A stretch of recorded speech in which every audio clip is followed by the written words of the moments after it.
Obviously, the transverse plane, you know, is super important when we're talking toe in, toe out, and knee out.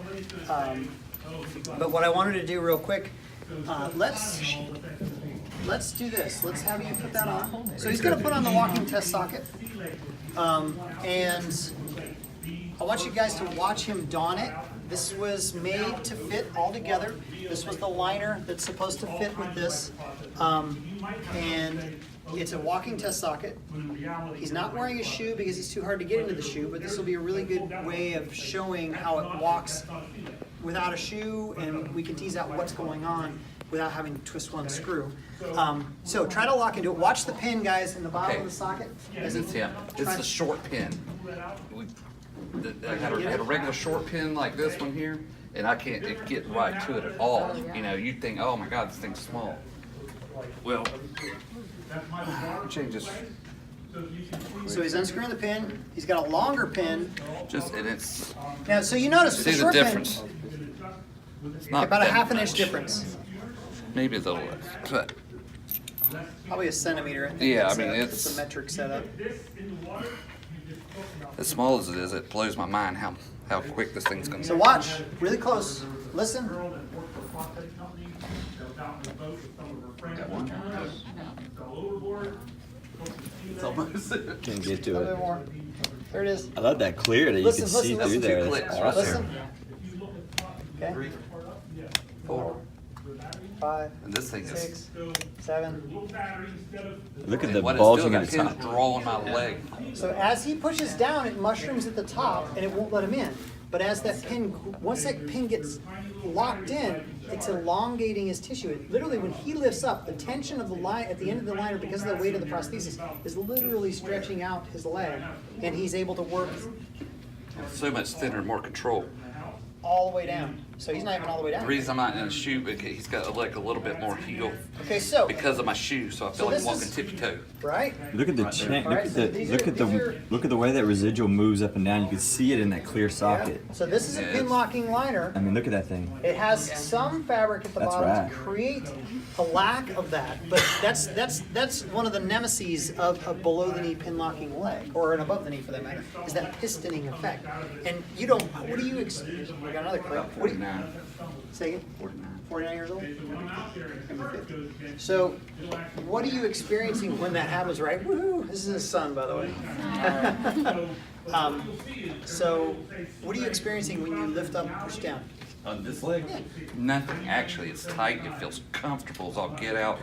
I've had this overly Didn't large pay him leg. extra. No, I'm serious.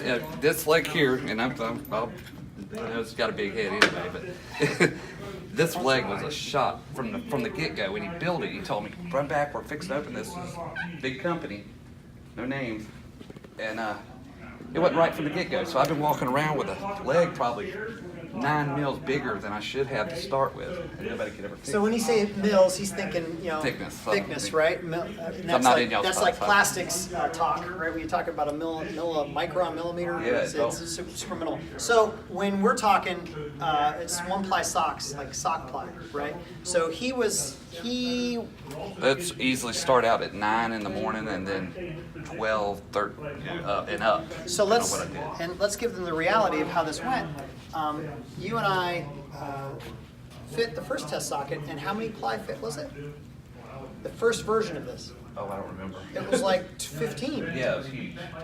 So I casted him, and I reduced the mold size significantly to try to get no socks, and I came back and did a socket fit with him. It was literally a 15 ply fit, 3 5-ply socks. He just dropped in all the way. So I took an alginate mold of the first test socket and I let it dry. Alginate's the stuff that the dentist used to put in your mouth when we used to duplicate sockets, and I just let it dry and shrink overnight. And it literally shrank up about almost 2 inches, and base 2 inches in circumference. Think about tightening your belt 1 inch. Like you get that buckle like that, 1 extra it makes a big difference. That's 1 inch, as opposed to on him 2 inches on that small circumference. And when I came back to fit him the other day with this particular socket, we struggled and struggled and struggled, and he finally got the first click, and then all the way down. It was like, Wow, that's crazy. It is the same thing. It's just good. And it feels like so much more control than that slop at the top and Slop at the top. slop at the Okay, top. so so we don't like the slop at the top, but we like it when it's tighter and lighter, right? Because that's what Joel likes to say, the tighter the lighter. Tighter the lighter. Yep. So he's experienced that now essentially for the first time since I made maybe the original leg when it was really Second, snug. well, he did my first two and then the breakup and all that. And had to hunt him down. Right? They told me, I mean, okay, out of this is the good, like he was talking there earlier about the money and then the care prop. And then he left, all the care went away. My socks, all these were shot. When they come back here, and once those things start busting, because I can bust up one of these socks in 6 months, I mean, just easily, it just tore up. And then now you're down like this, it's wearing blisters on my shin. I mean, blisters. And then when they get blisters, they're not like the blisters on your feet, they're this thick. And it's seriously painful. So you get on the phone with them and say, hey, I need a sock. Well, you have to have a prescription first. You can't get any socks without prescription. Go to your doctor. $130 to go see him, get a prescription, sends it to the company. The company tells me it's 15 days out before they can even see me to go get a sock. So Meanwhile, I'm so there you go. You're like, "Arr, getting stressed." So to kind of tie it back into, that's the reality that the patient goes through. I'll give you the thing. I made a phone call, found him on the phone, found his old cell number, called him up. He brought me 2 socks, didn't charge me a dime. These are $200 a piece. That's my cost. Well, yeah. anyhow, it's the heart thing. Yeah. Yeah. Yeah. So he took care of me, and that's the difference between. Yeah. So there you go. So you're going to have that out there. You're going to have people that go the extra mile or not. And there are going to be people that are restricted based on business and people that can have maybe some resources they can utilize otherwise and help people out. All that being said, what I want to have you do now at this point is I want to have you walk for me on this nice and gently. It's not a supported. Well, that and I got a lot of. Yeah. I want them to see. That's perfect. So what you're going to see, right? So, obviously, significant height difference, right? So now the prosthesis is too short, right? And as he's walking, what's happening to the knee? It's kind of hard to see. So when he's walking, watch his knee right now, right? At mid to late stance, what's happening? Got a hyperextension moment at the knee, right? Genial recurvato. Because the heel height of the shoe is incorrect. There's no shoe on, but this is like wearing a flat. So in other words, he can't just take his boot off and throw a flat on, otherwise he would feel just like this. I have Spearies, and those are nice for about 2 hours, and then they're killing me. The back of the calf right here is just terrible in flat shoes. Okay, but what do you notice about at heel strike too? What's happening at heel strike? What do you guys notice? One more lap. Oh, I'm sorry. Sorry for this. No, you're good. So at heel strike, what do you notice? This before the toe hits the ground. You can almost hear it, right? And watch his knee at heel strike. It's almost forced forward, then at mid stance, late stance, getting forced back. So it's a pretty stiff heel bumper, right? The heel bumper, the heel durometer is too stiff.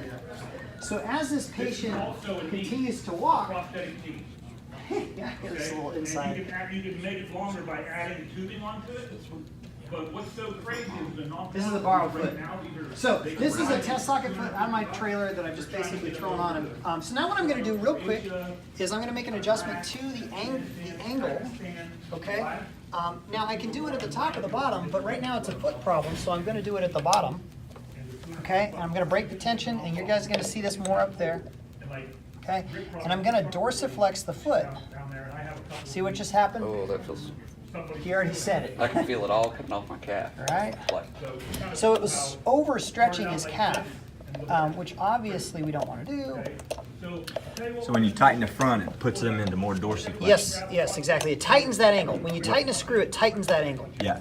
Okay. So whatever way you want to go with it, so you tighten the outside, it's going to put them in eversion. You tighten the inside, it's going to put them in inversion. But you got to loosen up the other side to kill So it. yeah, right? you basically, when I loosen this, it was just to create less tension on the sides because it's a four-sided pyramid.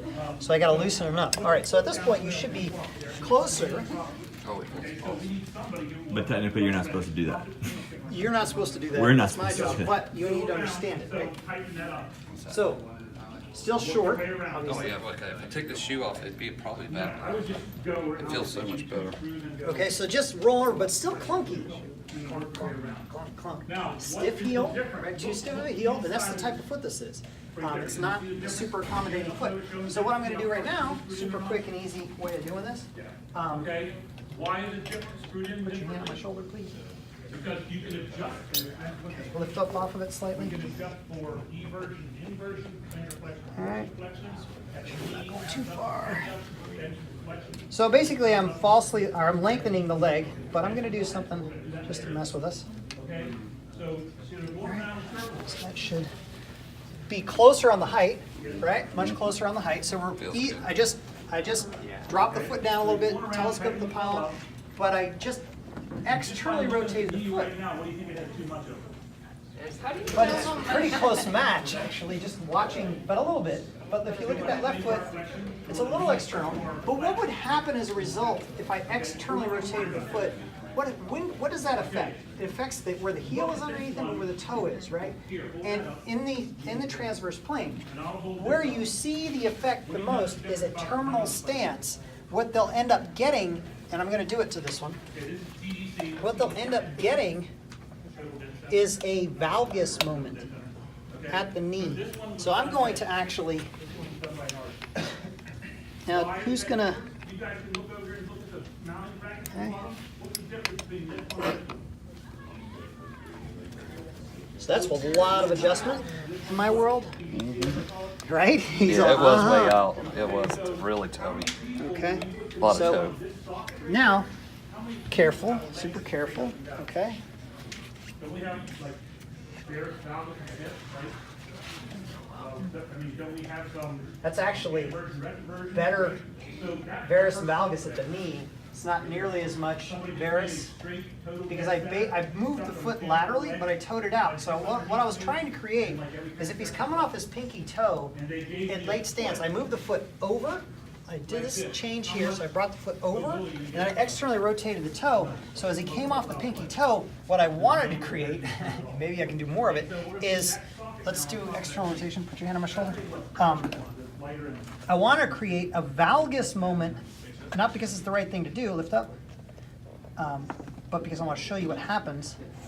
So So I'm going to really externally rotate it. time to measure my other leg and say, let's put the mounting plate there because All right, it might be a little short, but we'll see.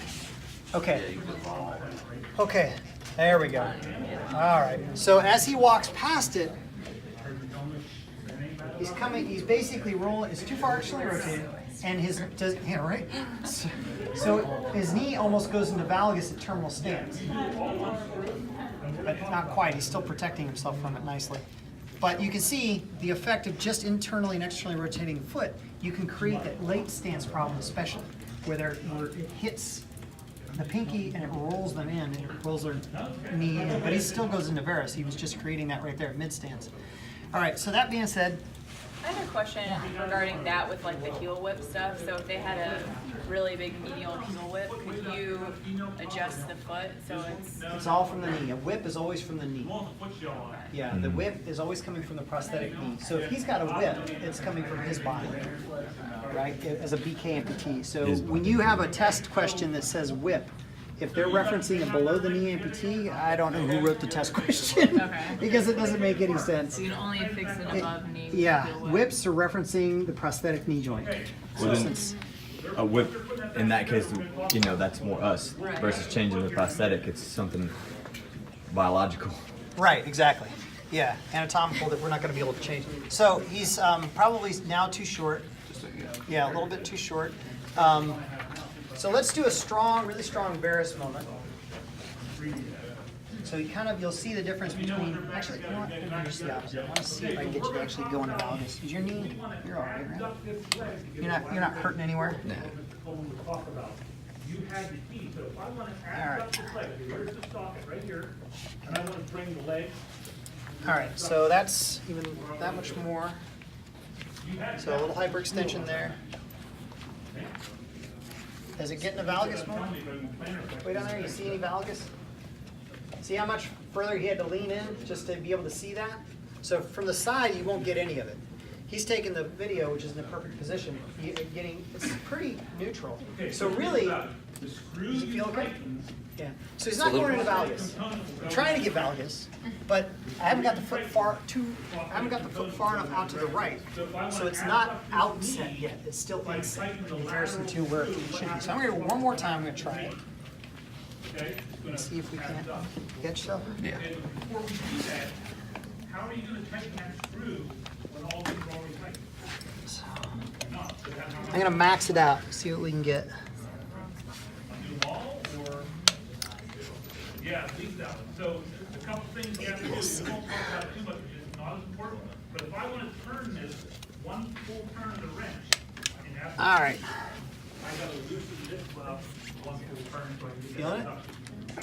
But to do that, you have to break the interior or posterior. Yeah.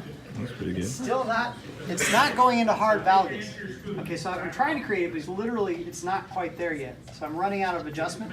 You can see my angle here at this is pretty bent, right, this way. Well, that is still not quite enough to actually cause the valgus moment. Have a seat, relax here. Thank you very much. Appreciate the help. All right. Joel, which leg are you wearing, and do you care if I mess with it? Go ahead. Go ahead, he says. I don't know your phone number. All right. You've got me. You know where I live. All right. Yeah, that too. All right. So now we're going to do something, because that's a test version, and I'm not super hyper concerned about the position. Now, Anybody see it moving? Good Lord. that's a lot of pressure. Okay, what do we do? Locked in there. We're gonna have issues. Now think about it. We got fix it. We'll work on that in a minute. So what I want to do is I want you to actually see. So if I add up to the knee, I want to try to get. You're already in here. front of you, right? So then I got to get down. Walk one time for me. I want to see what's happening exactly. Okay, Back. just make one end of your adjustment, right? You got to get down. And Joel likes to ride the toe. He has always liked to ride on the toe quite a bit. He spends a lot of time out there on that toe at terminal stance. There's a lot of varus. See how strong that varus is? See the gap that's occurring right here? When he walks, watch that gap, right? See that? So it really is forcing him into a strong varus moment. So what I would want is less of that. Now, he likes a strong varus moment, but I'm going to undo that, and I'm only going to undo it as much as my screw will let me. And it's already screwed out one here. So I'm going to go a full revolution. So there's a half and one. Okay. And then I'm going to come in the corresponding amount over here. Okay. And see what kind of change that makes. So I'm trying to reduce the varus moment by moving the foot over to his left. Yeah, I kicked it that way. Still getting it. Varus moment. What's that feel like to you? You tell me. It wants to push you over. So he's feeling like it's throwing him to his right, which is, you still see the socket gapping at the top, but his sensation is it's throwing him to his right side. So When I plant, I can feel it pushing against that knee to go that way. So he's feeling it, especially at heel strike. When the foot hits, I can feel it pushing the knee over. Okay, so at heel strike, it's pushing his knee into valgus is what he's feeling, but then at mid stance, the heel off and toe off, we see it as a still somewhat of a varus moment. And that it can't. I'm going to do what he's asking me to do, which is to then put it back. All right. So we did a full revolution right here. So we'll go back. We'll go back 2 revolutions just to see a really strong varus moment. Okay. So half 1, half 2. Okay. Okay. Break the tension, and then come in the corresponding 2 over here. So you're talking about this being too much plantar flexion. Get down to the foot. So if you want to take the plantar flexion out, what do you have to do? All right. Now, careful, because we're over. that way. Yep. Yeah, oof. Yeah. Nice and easy. Easy, easy, easy, If easy. it goes in the direction you tighten the screw, what's going to do?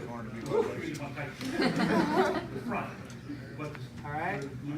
So significant. So I over corrected it to put the foot underneath him more. Too much varus. Right? Too much varus. Significantly too much varus, given that I wanted it to be less to begin with. Okay, so I'm just going to bring it back out that full revolution now. So again, I'm going to break the tension. You guys are going to play with the screws up there, but this is the concept and why. Okay, so full revolution the other way. It's got to go back. It's got to go. Yeah, that was right. Full revolution this way. So I'm going to loosen this one full revolution.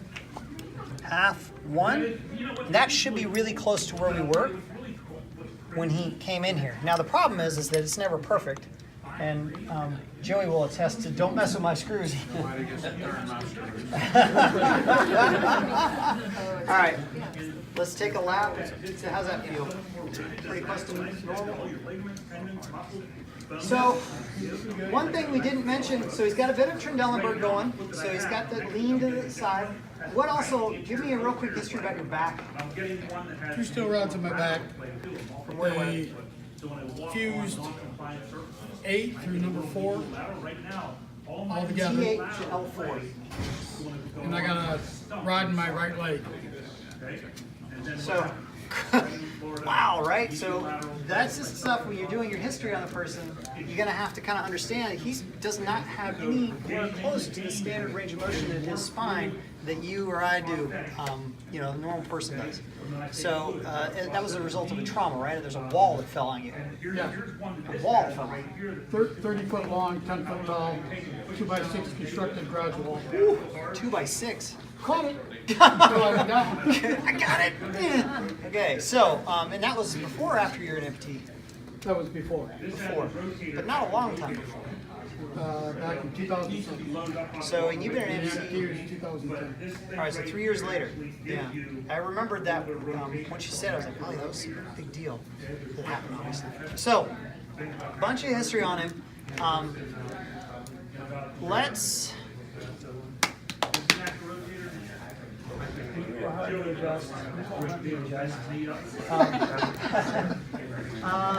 Joey, let's do. Thank you, Joel. That's good. So what on this list of things? Let's go through just that front list there. What have we not really touched on? I want you guys to look at that real fast and tell me what you need to see, or anything in that entire little packet that jumps out and says, "Oh, I want to talk about that." I think I didn't cover. Anything? Somebody? Perfect. So foot slap is going to be the one's on foot heel slap. bumper's too soft, that it gets into plantar flexion too fast. So if it's the type, there are what we call a single axis foot, and if there's a front and a back bumper, there's a heel bumper and a toe bumper, right? And they are right around the ankle, right at the front and the back of the ankle. And again, the text and their tests are going to reference bumpers, and the durometer, which would be the stiffness, right? How cushy they are or are not. So at early heel strike, your foot's going to come down. Something's wrong here. It happens. Get a hammer. You might have to get the break out the alcohol. Is it push down on it? Stand up and push on it? Full weight on it? It might be. I'm listening. Can go into the bloopers. Usually pops on these springs off. It's locked up. We'll have to play with it in a second. So a excessively soft bumper is going to allow the foot to plantar flex too quickly. A stiff bumper is going to not plantar flex. It's going to stay dorsiflexed or neutral, and it's going to force the knee forward into more flexion quickly, because the foot is always trying to reach foot flat during gait.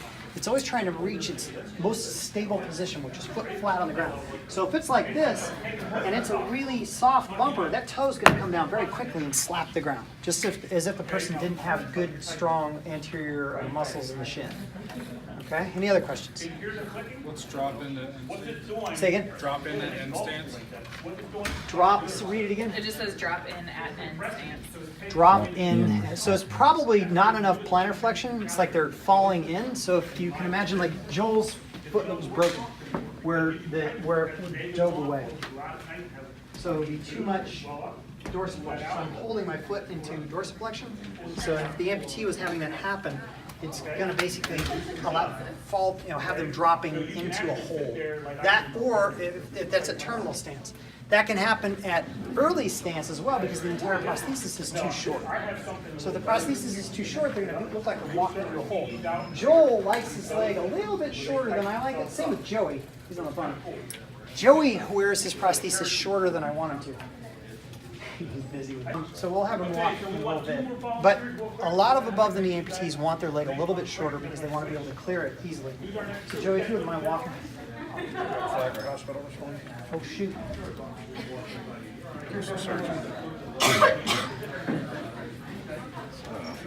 So I missed something.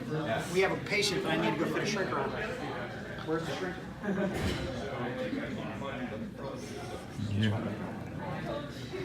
So now my brain's thinking, oh crap, I'm gonna work all this out. You knew you had a light morning. You were supposed to Yeah, well, it wasn't light, believe me. Okay. So do you guys see that the prosthesis might be slightly short? Are you guys seeing that as he walks, yeah, and as he walks onto his prosthesis, he lowers in just a little bit? What did you tell them, by the way? lunchtime. Okay. Yep. This is awesome. I'll show you a Varus moment on my prosthetic side. This. I'm thinking, guys, sorry, I'm putting it all together. So he's not, you can't really tell, but his arm swings off, okay? So his arm swings out there, and he looks pretty darn even right now. I'm watching his shoulders. He's not dropping into much of a hole. If anything, watching him walk past the prosthesis, it almost looks as if he rises slightly, like it's almost flex based on what I'm just nitpicking the garbage out of it. But he does not look like he's dropping into a hole. But let's do this, Joey. Let's check your hip height real fast. So stand. You're going to get palpated. Don't be mean.